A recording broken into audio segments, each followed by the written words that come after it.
This book has been published with an aim by the author to disclose biblically coherent understanding of Genesis with respect to the original audience. Also, this book can be hard to swallow for us. I, however, do not mean to promote this book to adopt as our obvious hermeneutics for Genesis. But we can just be open to a number of valid interpretations that are available and plausible biblically and theologically. Ben Stanhope possesses a degree from Boyce of Southern Seminary where he served as a Garrett Fellow, and an MA in Manuscript Cultures from Hamburg University in Germany. His research thesis explored Egyptian iconography on papyrus seals of the Biblical Royal Court. Interpreting first 11 chapters of Genesis has never been an easy task for theologians since millennia or centuries. There has been diversified views within churches whether to interpret them literally or metaphorically. However, one of the most firm view that has been typically adopted in churches is literal interpretation without any compromises with any hidden codes embedded in between lines. Answers in Genesis organization has been a major agent to propagate this reading of Genesis. They have also established a real-life Ark encounter, and Ben Stanhope has published this book in criticism of their work in favor of a recent creation. You shall get to learn these subjects when you begin to navigate through his book. 1. His thesis is that archaeological and linguistic discoveries about the Bible's original context clearly show that a great deal of mainstream young earth interpretation of biblical creation texts is wrong. He also aims to demonstrate that these archaeological and linguistic discoveries should correct our understanding of the biblical author's core intended messages. 2. He presents the case where YEC gets wrong about Behemoth and Leviathan and their correlation with dinosaurs.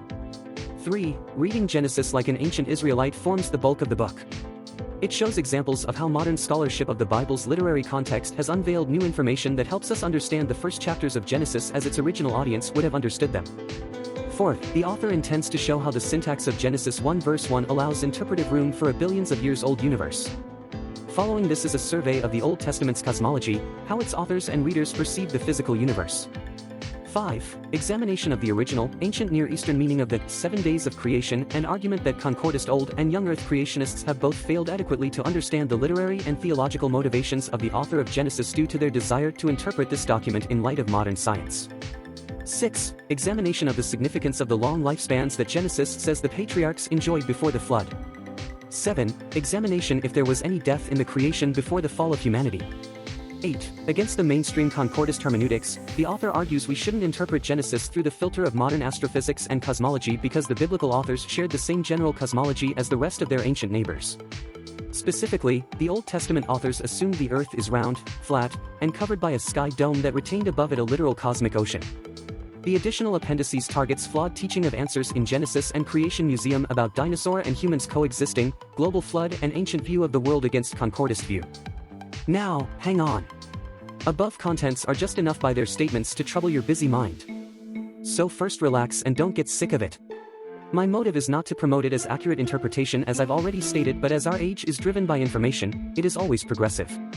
The information in this book has to be obviously new for us, and some believers might also label it as heretic. The best thing we can do is to be open-minded and let the author speak through this book. Agreement and disagreement is the rest part of discussion. But before we tend to critique anything, let us learn to weight them. Once again, this book can be bitter and has not been recommended as obvious theological understanding of the scripture but as possible explanation, and we can be open to diversified views even if we do not accept it. It's not about new revelation but about possible interpretation. I recommended it so that we can update ourselves with ongoing research on theological and apologetic fields. Accepting or rejecting is another phase. If you can manage time, you can read this book and think deeply if the cases put forward by the author are quenchable biblically or not. We are not obligated to replace our current interpretation that has been taught with this one, but we can closely examine if the author has really been honest with the scripture in light of its cultural context or not.